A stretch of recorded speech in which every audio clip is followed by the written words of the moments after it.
मैं अनुरोध करूंगा प्रियंका जी से कि वो दृष्टि, वो सोच, वो रास्ता जो आपने गठित किया है उसकी चर्चा आपसे करेंगी। नमस्कार, आप सबका बहुत बहुत स्वागत। जैसे राहुल जी ने कहा, ये जो भर्ती विधान है, इसको बनाने के लिए हमारे नेताओं ने, हमारे कार्यकर्ताओं ने उत्तर प्रदेश के ज़िले में युवाओं से बात की, उनसे समझने की कोशिश की कि आपकी सबसे बड़ी समस्याएं क्या हैं, आपके दुख क्या हैं, किस तरह से हम आपके लिए एक उज्जवल भविष्य बना सकते हैं। उन्हीं चर्चाओं में से निकला हुआ जो सार था, जो मुद्दे थे, वो इस भर्ती विधान में है। इसे भर्ती विधान इसलिए कहलाया गया क्योंकि सबसे बड़ी समस्या भर्ती की ही है उत्तर प्रदेश में। जहाँ जहाँ हम गए हैं, जिन नौजवानों से बात की है, उनकी पीड़ा बाहर आई है। वो दुखी हैं, त्रस्त हैं, क्वालिफाइड हैं, नौकरियां नहीं मिलती, बड़ी बड़ी घोषणाएं होती हैं, रोजगार नहीं दिए जाते। कोई कहता है 25 लाख नौकरियां दिलवाएंगे, कोई कहता है 20 लाख, लेकिन उनको कभी ये नहीं समझाया जाता कि ये कैसे होगा, किस तरह से ये रोजगार आपके लिए बनाए जाएंगे। हमारा ये प्रयास रहा है कि जो नौजवानों की समस्याएं हैं वो सब इसी भर्ती विधान में उनको सुलझाने का एक हमने खाका तैयार किया है। तो इसमें जिस तरह से, मैं इसके कुछ डिटेल्स आपको अब दूंगी, जिस तरह से रोजगार की समस्या है, हम कह रहे हैं, कांग्रेस पार्टी ने घोषणा की है कि हम 20 लाख रोजगार दिलवाएंगे, जिसमें से 8 लाख रोजगार जो आरक्षण के प्रावधान हैं उनके तहत ही महिलाओं को भी मिलेंगे। अब ये कैसे मिलेंगे, ये हमने यहाँ कहा है। हमें मालूम है कि रोजगार के विषय में और ख़ास तौर से भर्ती के विषय में जो परीक्षाएं होती हैं, उनका जो तरीका है, जिस तरह से उनको किया जा रहा है, जितने घोटाले हैं, जिस तरह से पेपर लीक किए जाते हैं, जिस तरह से परीक्षा देने के बाद वो परीक्षा रद्द की जाती है, इससे बहुत ही पीड़ा है नौजवानों में। इसीलिए एक पूरा सेक्शन इस भर्ती विधान में हमने डेडिकेट किया है, इसलिए कि किस तरह से ये परीक्षाएं जो हैं, इनमें जो समस्याएं आ रही हैं, जो घोटाले होने, इनको दूर हम किस तरह से। इसीलिए एक पूरा सेक्शन इस भर्ती विधान में हमने डेडिकेट किया है, इसलिए कि किस तरह से ये परीक्षाएं जो हैं, इनमें जो समस्याएं आ रही हैं, जो घोटाले होने, इनको दूर हम किस तरह से करेंगे। तो भरोसा जो टूट गया है नौजवानों का सरकार में और इस बात में कि उनको रोजगार मिलेगा, उसको हम किस तरह से अब दोबारा निभा पाएं। इस विधान में भविष्य निर्माण के लिए कि अगर कोई युवा अपना बिजनेस शुरू करना चाहता है, छोटा मोटा काम करना चाहता है, उसका कोई हुनर है, उसको कैसे हम बढ़ावा दें, उसको कैसे हम मदद करें, उसका समर्थन कैसे करें, वो भी इसमें एक अलग सेक्शन में है। एक और सेक्शन है भागीदारी। आपको मालूम होगा कि कुछ सालों से उत्तर प्रदेश के विश्वविद्यालय में चुनाव नहीं होते और पूरी तरह से जो भागीदारी है युवाओं की, वो नहीं हो रही है। तो इन सब को बातों को एड्रेस करते हुए ये सेक्शन है। और एक आखिरी सेक्शन है जिसमें भलाई की बात की है, जिसमें हमने जो नौजवानों की स्वास्थ्य की समस्याएं हैं और जो रिक्रिएशन की समस्याएं हैं, उनको हमने एड्रेस किया है। इनके कुछ डिटेल में आपको देना चाह रही हूं। उत्तर प्रदेश में 7 करोड़ युवाओं की आकांक्षाओं का ये दस्तावेज है। इसमें हमने जैसे कहा कि 20 लाख सरकारी नौकरियां आरक्षण प्रावधानों का पालन करते हुए हम दिलवाएंगे। इसमें प्राथमिक विद्यालयों में 1.5 लाख शिक्षकों की भर्ती है, जो खाली हैं, पद खाली हैं, उनको भरा जाएगा। माध्यमिक में 38,000 शिक्षकों के पद खाली हैं, उनको भरा जाएगा। उच्च शिक्षा में 8,000 शिक्षकों के पद खाली हैं, इन्हें भरा जाएगा। डॉक्टरों के 6,000 पद खाली हैं, इनको भरा जाएगा।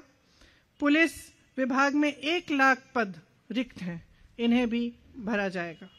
20,000 आंगनवाड़ी कार्यकर्ताओं को और 27,000 आंगनवाड़ी सहायिकाओं को भी यहाँ पे नियुक्त हो सकती हैं। इनके भी पद खाली हैं जो हम भरेंगे।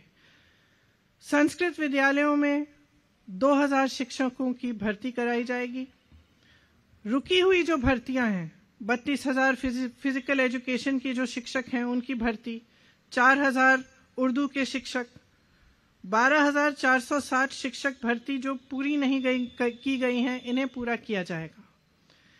इसके साथ साथ जो 1 प्रोडक्ट 1 डिस्ट्रिक्ट की पॉलिसी है उसको रिलैक्स करके जहां जहां हुनर है, जहां जहां 100 से ज्यादा एक ही इंडस्ट्री की यूनिट्स हैं, वहां पे उसे एक क्लस्टर डिक्लेयर किया जाएगा जिसमें पूरी सुविधाएं और जितने भी साधन संसाधन हैं वो दिए जाएंगे ताकि उनका बढ़ावा हो। इसमें खास तौर से हम युवाओं पे फोकस करेंगे। भर्ती प्रक्रिया में जो भरोसा टूटा है नौजवानों का, उसको एक बार फिर जागरूक करने के लिए जो प्रतियोगी परीक्षाएं हैं उनके फॉर्म भरने की जो फीस है वो कहीं भी नहीं लगेंगे, तो फीस पूरी तरह से माफ होंगी। परीक्षा देने के लिए जब बस ट्रेन से यात्रा करनी पड़ेगी वो भी मुफ्त होगी। एक जॉब कैलेंडर बनाया जाएगा। ये बहुत महत्वपूर्ण चीज है क्योंकि जो जैसे मैंने कहा एक बहुत बड़ी समस्या है कि जब परीक्षाएं देते हैं तो साल भर के लिए रिजल्ट नहीं आता, उसका कट ऑफ चेंज हो जाता है परीक्षा देने के बाद, या फिर पेपर लीक होता है तो पूरी परीक्षा ही रद्द कर दी जाती है। तो इन समस्याओं को सुलझाने के लिए एक जॉब कैलेंडर बनाया जाएगा जिसमें परीक्षा की तारीख, इंटरव्यू की तारीख, रिजल्ट की तारीख, नियुक्ति की तारीख पहले से दर्ज की जाएगी। इसका कड़ाई से पालन करवाएंगे और इसके उल्लंघन पर जुर्माना किया जाएगा। पेपर लीक को रोका जाएगा क्यों किस तरह से सरकारी जगहों पर पेपर की छपाई होगी, लीक की स्थिति में कड़ी सजा होगी। तो इसके अलावा भी बहुत ऐसे हमने मुद्दे इस विधान में लिखवाए हैं और हम उनको पूरा करेंगे। जिस तरह से आज जो पेपरों में इतना घोटाला हो रहा है परीक्षाओं में, इसको बंद करने के लिए हम पूरी तरह से अपना प्रयास करेंगे। जो आरक्षण का घोटाला है, जो 69,000 शिक्षक भर्ती का है, उस तरह के घोटालों को रोकने के लिए, आरक्षण को सही से लागू कराने के लिए हर भर्ती के लिए सामाजिक न्याय पर्यवेक्षक और नियमों की अनदेखी पर कड़ी सजा होगी। भविष्य के निर्माण के लिए अच्छी शिक्षा बहुत ही जरूरी होती है। आपको शायद मालूम होगा कि उत्तर प्रदेश सरकार ने शिक्षा की जो बजट है वो कम की है। हम चाहते हैं कि उसको बढ़ाया जाए और अगर हमारी सरकार आएगी तो उसे बढ़ाया जाएगा। ये अच्छे रोजगार के लिए, एक मजबूत भविष्य के लिए एक पहली सीढ़ी है। इसीलिए जो विश्वविद्यालय हैं और कॉलेज हैं उन सब में libraries, free wifi, lab, hostel, mess, इन सब सुविधाओं को अपग्रेड किया जाएगा।